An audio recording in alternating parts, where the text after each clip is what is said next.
This is your 24-hour tarot message. So whenever you're seeing this, this is the message that Spirit needs you to know for the next 24 hours. Please take what resonates and leave the rest. If you want more clear and loving guidance, follow me on my YouTube and my Confessions of a Primordial Princess Substack. If you want to know how to apply this guidance and really embody your true self, go follow my Oracle Edit Substack. Let's take a deep breath in and release. That feels better. So when I was tuning into the energy today, it felt very heavy. It felt very resistant. It felt like there was something that it's like, you know where you need to go, but there's still, it feels like unfinished business. And regardless of what the astrology is, and regardless of whether there's a Cazimi, and regardless of whether like, this is the time, this is a full moon, this is the time to like, manifest and like embody who you are, there's a problem because I think, oh my God, my card. But anyway, embodying who you truly are, you're still in a way mourning the version of you that you wish you had. Take that as a sign. So I first want to say that is completely 100% valid. But let's pull. Now I have my tarot deck here, but I also randomly felt like the Divine Feminine Oracle deck. This one, I rarely ever use it, but I feel like there's a Divine Feminine message in here. So we'll see. All right, let's see. What exactly do you need to know in order to ascend, flourish, prosper, and grow today? Let's see what the Divine Feminine has to say. I think it's like about receiving, like not being able to receive what you've already worked so hard for. And so it's kind of like difficult for you to be like, all right, well, where do I want to put my energy next? Because there we go. Oh my God, that's crazy. Kuan Yin compassion.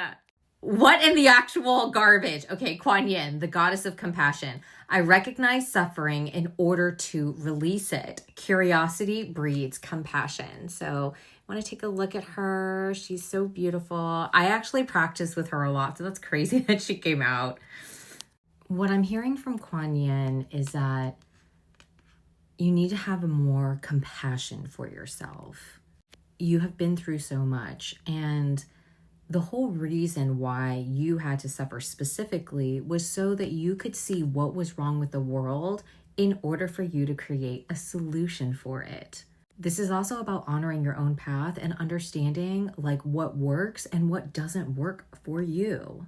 It's not that you're being punished. It's that your pain and suffering is showing you what doesn't serve you anymore and what really was never going to get you what you ultimately wanted at the end.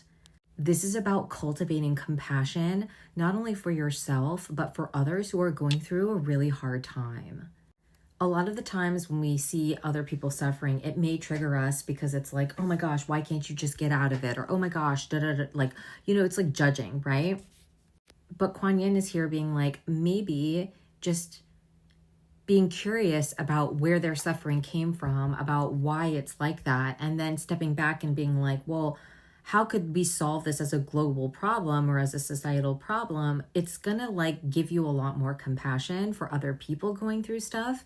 It's gonna help you not absorb a lot of that negative energy and just allow it to move through you.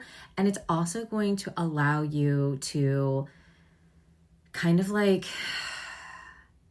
embrace this experience that we call being human. It's interesting because the lotus is also one of her big signifiers, as well as jade. So, and also the number 33, because she happens to show up 33 times in like the olden texts. So whether you've been seeing 333, you may want to wear some jade or think about the lotus flower like blooming through the mud and becoming beautiful. It's like you're ready to bloom through all of that mud.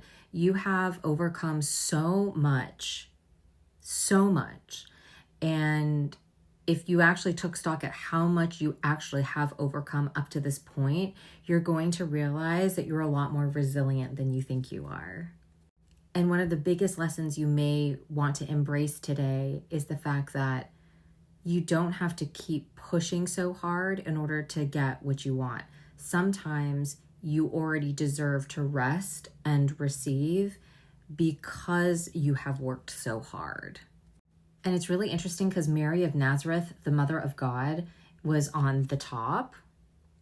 And I feel like she says, I am blessed. My courage gives birth to the divine. And I feel like that's kind of exactly what I was talking about with Kuan Yin and that download, where it's like, you were here to like take the suffering that you had and understand what caused it at the source and find a solution for it that not only can help yourself, but that can help others around you. I literally just heard, give yourself some grace today. So if there's anything that you get out of this, give yourself some grace today. Go a little bit easier on yourself. You are your own worst judge. So maybe today you might want to like take a day off of judging yourself so harshly. Now let's pull from some tarot cards. See what comes through. Why is that the opposite way? Are these messed up? Well, they are. Oh well. We shall shuffle. I can read reversals. It's fine. It's just with this deck. I normally don't, but okay.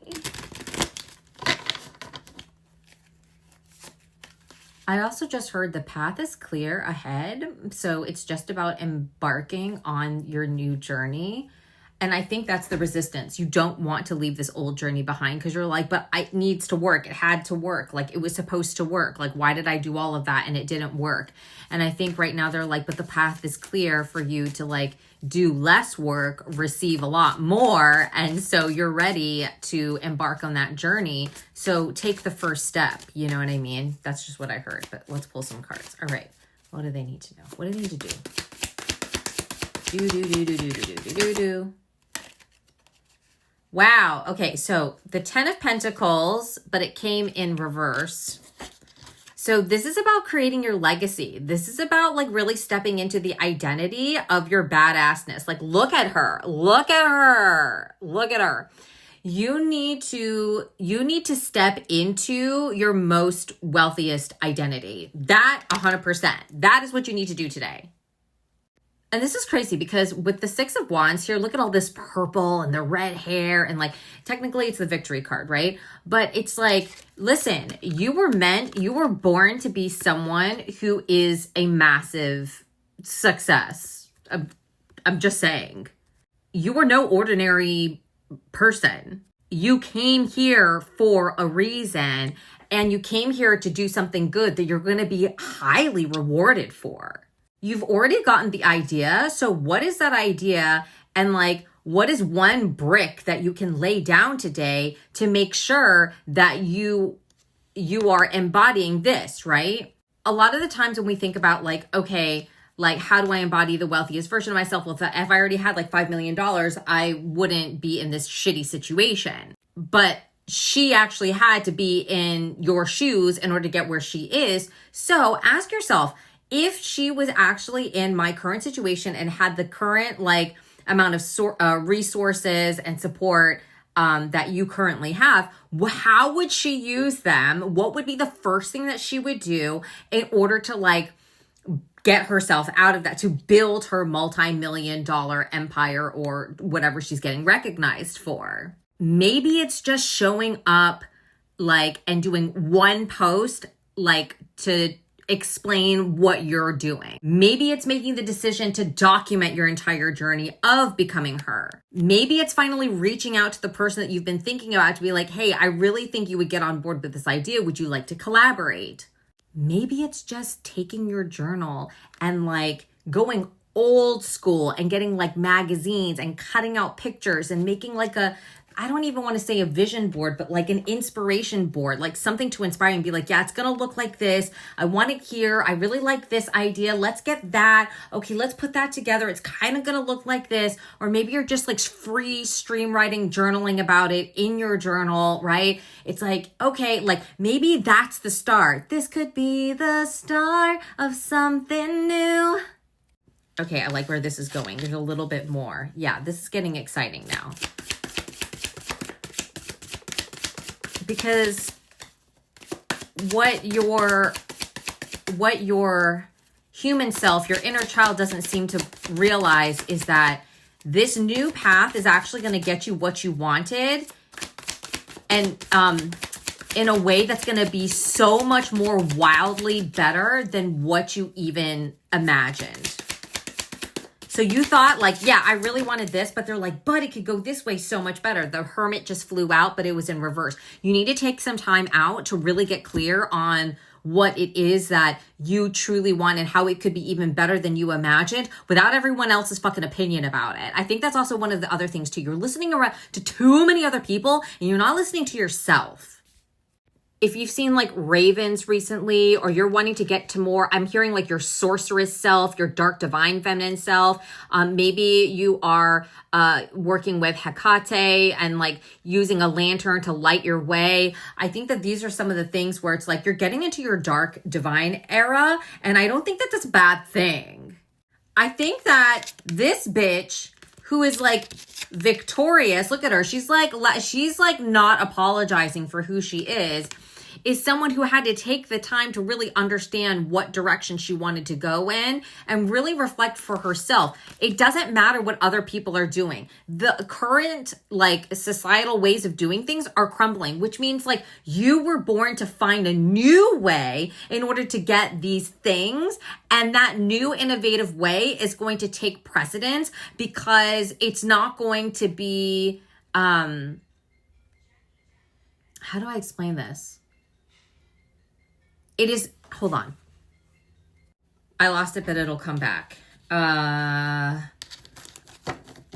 Hermit, okay.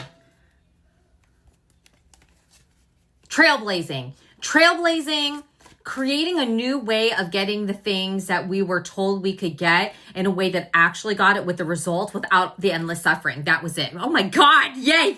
Thank you. Let me do this last part real quick from the bottom of the deck. So the Nine of Pentacles came out, right? So like you can be guaranteed this kind of elegance. I'm getting Libra vibes. Okay. Anyway, but this elegance, this very Venusian, you're creating a better world, that divine feminine, right? Where you're going to get massively paid for it. You just cannot give in to the devil. And when I say the devil, because the devil card is here, it's about giving into your vices. Okay. So you don't want to give into your vices, because that's why the Tower card is here. That's why things have been crumbling around you, because it's removing all of the things that were actually preventing you from getting your fucking bag. Okay. So Seven of Pentacles, this was all designed so you can understand what exactly you need to do in order to cultivate the things that you actually want. If you want to look at like Black Swan, the ballet shoes. So it's like, you know, there is this like sense that you might want to go back and watch that movie, especially the one with Natalie Portman. But there is this thing about like, sometimes like you have to sacrifice, you have to get wounded. If you can see like she has wounds, in order to get what you want. And you're realizing now the things that were hurting you before, that's what you want to drop. There's also with the Ace of Cups reverse, you need to focus on your happiness again. This is a message that's echoing from yesterday, but you need to prioritize what actually fills your cup up, what actually makes you happy and satisfied, what actually feels like fun, what actually feels like pleasure for you, because that is really what's going to allow you to thrive. Does that make any sense? And then on the top of the deck, we have the Knight of Cups. So again, this is like, I feel like with the Ace of Cups, this is very much all about following your heart. I don't want to say, it's not about romanticizing your life. It's about being like, what kind of life could I create that I would be wildly in love with? It's different, right? We're not trying to catfish ourselves. Or like breadcrumb, okay? Spirit is really trying to ask you, okay, if you could have a life that you were wildly in love with, what would that really look like on a day-to-day basis? Drop that question, drop the answer in the comments. That is going to give you the Empress. That's going to help you step into your full divine feminine, the light and the dark, the feminine, you know what I'm saying? The girl who like can sit there and just get the intuition, you know what I mean? Get the directives and then execute them and live your best life. Does that make any sense? And again, from when I started doing these and from the first day of Saturn retrograde, I pulled the Page of Swords. I'm getting the Page of Swords again. It's about taking on a new mindset. It's about starting to think differently. So if you were thinking like your 10 of Pentacles self, your legacy self, your multi-million-dollar self, your empire self, what would you do today with what you have? Because you have at least the ideas or the resources to take the next step, right? We're not saying you have to build the whole castle right now, but I know for a fact you have everything that you need to get your next step. Once you get the next step, then you build the next step, then you build the next step, then it starts to get compound interest, and it's like atomic habits, and all of a sudden you're creating momentum. The momentum starts to bring in results from into your 3D reality. Once you start seeing the results, and you're going to be like, oh my God, now I'm going to be motivated. Now I'm going to do it more and more and more and more and more. And like, it's really going to snowball. It's going to take a hot motherfucking second, but it is going to snowball, and it is going to get you what you want if you stay dedicated and true to your Ace of Cups. With what makes you feel like this. Look how much pleasure this bitch is getting, okay? Like, isn't that what you want too? Yes, okay? Please claim that in the comments. Like, I want my life to be full of pleasure. All right, wow. So, like, follow, comment. If that resonated, subscribe. And like, let me know what resonated the most in the comments. And of course, if you want to get your own reading, you can just subscribe to, upgrade to being a paid sub to my Confessions of a Primordial Princess Substack. I will pull a card for you. You DM me your question. I will pull a card for you. I will channel a message, and I will physically mail you the card and the channeled message in the snail mail so you can get it in your house as an identity anchor for that month. You've got this. Keep going. I have faith in you, and I love you. See you tomorrow.